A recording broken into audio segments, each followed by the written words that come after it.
décidé. Nous conquérons au nom de Jésus-Christ, nous conquérons. Quelles que soient les épreuves, nous conquérons au nom de Jésus-Christ, nous conquérons. Quelle que soit la décidée, nous conquérons au nom de Jésus-Christ, nous conquérons.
Chrétiens, nation, nous pouvons avoir de très fortes convictions religieuses ou chrétiennes, mais être très sincèrement dans l'erreur et dans l'égarement. Chrétiens, nous ne devons point, jamais, baser notre foi chrétienne sur les hypothèses, les thèses, les antithèses et les interprétations des hommes, mais plutôt sur la parole de Dieu, la Sainte Bible. Chrétiens, même si nous ne savons ou ignorons ce que nous faisons à un moment donné, et précis, ce n'est point pour autant que nous serons épargnés des conséquences de ces actions-là. Chrétiens, ne jugeons point, jamais, sans avoir avec nous des preuves fondées, solides, authentiques et fermes. Shalom à toi, Georges Naima de Jésus-Christ TV. Nous tenons avant toute chose à préciser que ces vidéos que nous faisons ne sont en aucun cas et en aucune façon une campagne de dénigrement ou de diffamation. Nous ne visons qu'un seul et unique but: répandre la vérité éternelle et donner gloire à notre Seigneur et Dieu vivant, Jésus-Christ, notre Créateur. Nous visons à te rappeler à l'ordre, car de nombreux, nous disons bien de nombreux enseignements, qui viennent de toi et de ta chaîne, Jésus-Christ TV, sont carrément antiscripturaires et ne viennent pas du Saint-Esprit de Dieu. Ce n'est point un jugement, ni un sujet de condamnation. Mais, c'est ce que nous constatons sur la base des Saintes Écritures, la parole de Dieu, que tu brandis à chacune de tes émissions. Une fois de plus, sache que nous visons à donner gloire à notre Seigneur Jésus-Christ, en répandant la vérité, mais aussi t'avertir du danger que tu encours à enseigner un évangile autre que celui de Jésus-Christ. Non seulement pour toi, mais aussi pour ceux qui t'écoutent, dans l'espérance que tu te laisseras avertir, comme tu l'as toi-même déclaré dans certaines de tes vidéos, sur ta chaîne Jésus-Christ TV. Nous ne voulons pas avoir cette prétention de vos apôtres par excellence qui pensent qu'ils connaissent tout. Nous, sur Jésus-Christ TV, avant de dire Amen, ne dites pas Amen, vérifiez d'abord. Donc allez voir vos apôtres, etc. par excellence qui vous font avaler n'importe quoi. Ils ne veulent même pas que vous les contredisez, ils ne veulent même pas que vous ouvrez la Bible. Voilà, mais nous venons sur Jésus-Christ TV avec la mentalité bérienne. Si je déconne, vraiment, que le frère qui est dans la technique de Jésus-Christ TV, qui vient derrière, qui dit que Georges, repens-toi. N'attends pas. Sauf si un jour, je commence à enseigner que je pense que c'est vrai que Adam et Ève ont eu la partouze avec Satan au jardin. Viens sur Jésus-Christ TV. Poste une une vidéo. Dis, fais une vidéo, mets le logo de Jésus-Christ TV, puisque tu peux accéder à tous les données. Dénonce. Si Daniel, un jour tu m'entends dire que Jésus, je pense que Zoula a raison, Jésus était noir. Tu as tous les données de Jésus-Christ TV. Tu les maîtrises, tu maîtrises toute la technique de Jésus-Christ TV mieux que moi. Fais une vidéo, bloque-moi la scène de Jésus-Christ TV et pose la vidéo. Change tous les mots de passe, change tout. Mets la vidéo pour dire que Georges te dénonce. Donc laissez-moi. Si je déconne un jour, je dis bien déconne. Si vous êtes offusqué par ce mot, c'est votre problème. Vous n'êtes pas offusqué par les saletés qu'on fait manger. Si je déconne un jour, dénoncez-moi. Chapitre et verset. J'enseigne quelque chose qui n'est pas biblique. Je dis bien biblique. Ça veut dire que vous ouvrez votre Bible et dites, où j'ai enseigné ça? Où il a vu ça? Il a vu ça où? Biblique. Dénoncez-moi. Il n'y a pas de cadeau, il n'y a pas de parti pris. Ne dis pas que, mais d'où sort celui-là? Pourquoi il me reprend? Il n'y a pas de moindre dans le corps de Christ. Même si je suis le moindre, même si la seule étiquette que je peux avoir aujourd'hui, c'est l'étiquette d'un fou. Pardonnez-moi cette folie. Même le Seigneur Jésus-Christ a repris dans les 3 premiers chapitres du livre de l'Apocalypse les églises qui pensaient être debout. La Bible dit si quelqu'un pense être debout, qu'il fasse garde de ne pas tomber. Comme je le disais précédemment dans cette émission, si j'enseigne un jour quelque chose qui n'est pas scripturel biblique,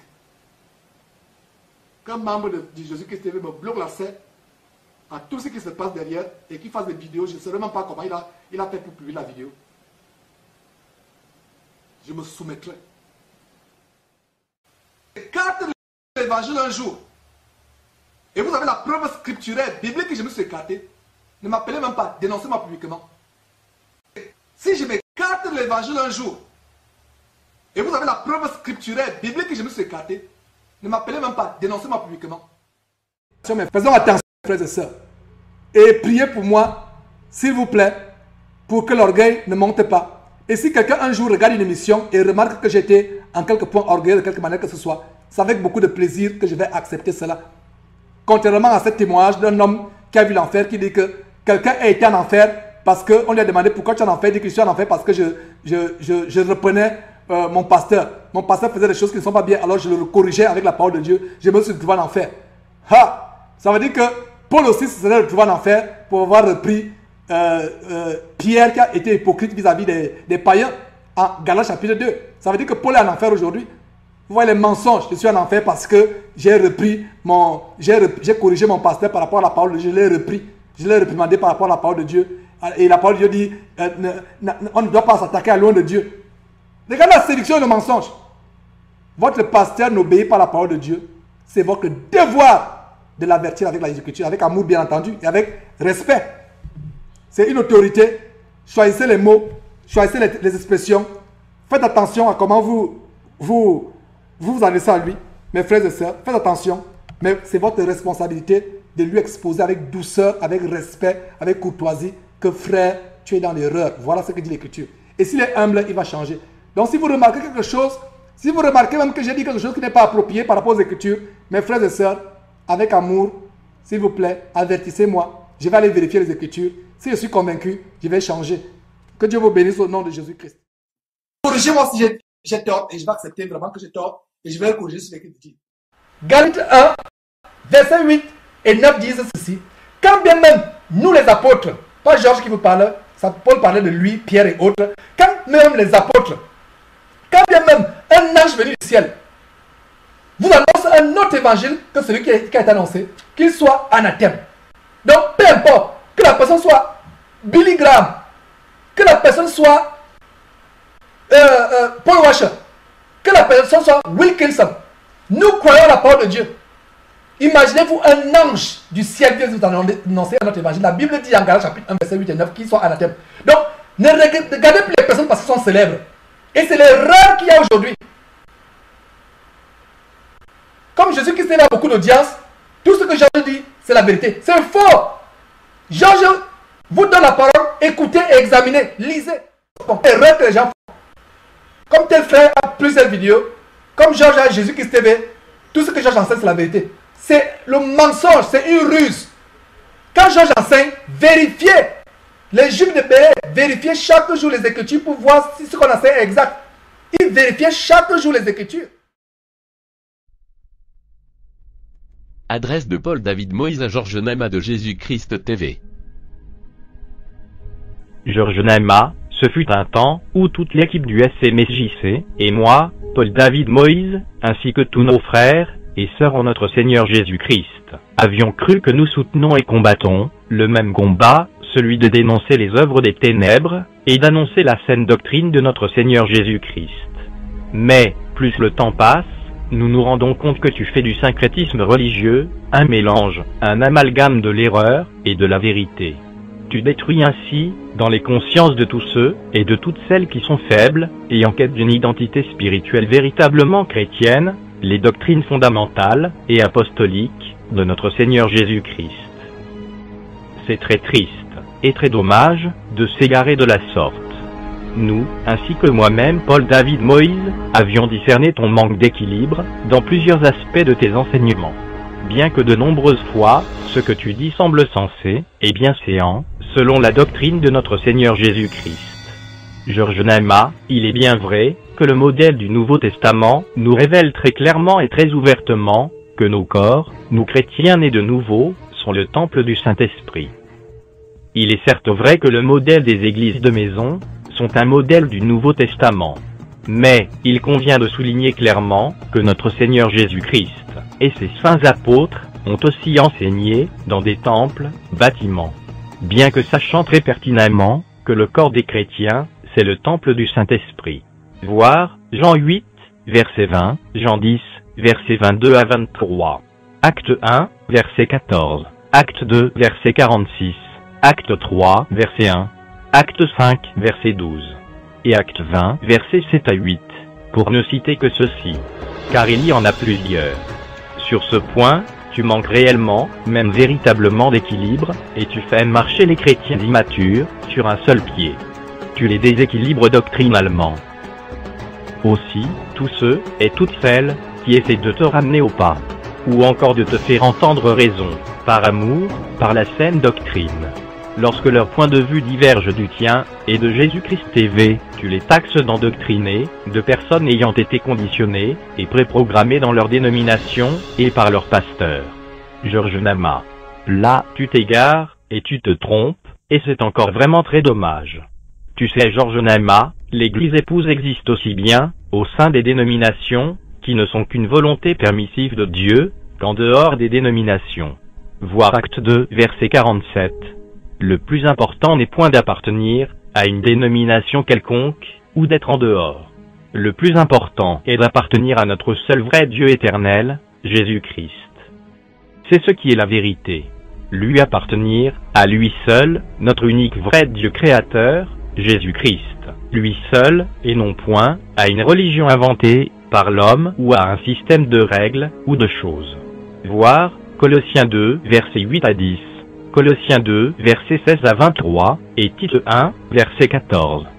Ce qui est encore beaucoup plus dangereux, et encore très grave, et davantage plus triste, c'est que tu t'attaques ouvertement à la divinité de notre Seigneur Jésus-Christ, notre Créateur. Tu professes qu'il n'est point Dieu, ni égal au Père. Tu t'attaques en plus, et très ouvertement, à la Sainte Trinité divine et biblique, que tu attribues à l'œuvre du diable et aux démons. Bien que le mot Trinité ne figure point dans la Sainte Bible, son enseignement, son évidence, sa doctrine y figure. Non seulement tu t'attaques à ces points bibliques et doctrinaux, mais encore tu permets et encourages tous ceux et toutes celles qui rejoignent ta position doctrinale sur ces points, à parler librement et ouvertement, sans être inquiétés sur ta chaîne, Jésus-Christ TV. Ceci étant, nous et moi, tenons à te dire que tu annonces et prêches un autre Jésus-Christ, très étrange, étranger et différent de celui de la Sainte Bible, annoncé par les saints apôtres et prophètes de notre Seigneur Jésus-Christ, et des grands réformateurs tels que Martin Luther, John Wycliffe, Tyndale, Savonarola, Baldo Lupetino, Pomponio Algerio, entre autres. Et plusieurs, dont tu renies les enseignements, pour t'ériger en obstacle. De plus, tu oses même t'attaquer aux prophéties de notre Seigneur Jésus-Christ, en taxant les doctrines bibliques, scripturaires et fondamentales, de l'enlèvement secret, invisible et silencieux de l'Église épouse, des 7 années de la grande tribulation. Entre autres, de doctrines diaboliques, et d'inspiration diabolique, satanique et luciférienne, d'inspirer de Satan, les serviteurs authentiques de notre unique Dieu de gloire, Jésus-Christ, d'être inspirés du diable, et d'avoir inséré dans leurs commentaires bibliques, leurs pensées enflées d'orgueil. George Naima, John Nelson Darby, et le Dr Scofield n'ont jamais enseigné, aux lecteurs de leurs commentaires, à les prendre pour parole de l'Évangile, ou comme la parole de Dieu. Bien au contraire, ils souhaitaient que leur édition, de la Sainte Bible avec leurs commentaires, apporte une très riche bénédiction, à de nombreux lecteurs. George Naima, tu sèmes ainsi beaucoup de troubles, et de confusion dans l'esprit, et dans les cœurs, de ceux qui t'écoutent. Je vous rappelle, frères, l'évangile que je vous ai annoncé, que vous avez reçu, dans lequel vous avez persévéré, et par lequel vous êtes sauvés, si vous le retenez tel que je vous l'ai annoncé. Autrement, vous auriez cru en vain. Je m'étonne que vous vous détourniez si promptement de celui qui vous a appelé par la grâce de Christ pour passer à un autre évangile. Non pas qu'il y ait un autre évangile, mais il y a des gens qui vous troublent et qui veulent renverser l'évangile de Christ. Mais quand nous-mêmes, quand un ange du ciel annoncerait un autre évangile que celui que nous vous avons prêché, qu'il soit anathème. Nous l'avons dit précédemment et je le répète à cette heure, si quelqu'un vous annonce un autre évangile que celui que vous avez reçu, qu'il soit anathème. Et maintenant, est-ce la faveur des hommes que je désire ou celle de Dieu? Est-ce que je cherche à plaire aux hommes? Si je plaisais encore aux hommes, je ne serais pas serviteur du Christ. Prenez garde à vous-même, afin que vous ne perdiez pas le fruit de votre travail, mais que vous receviez une pleine récompense. Quiconque va plus loin et ne demeure pas dans la doctrine de Christ n'a point de Dieu. Celui qui demeure dans cette doctrine a le Père et le Fils.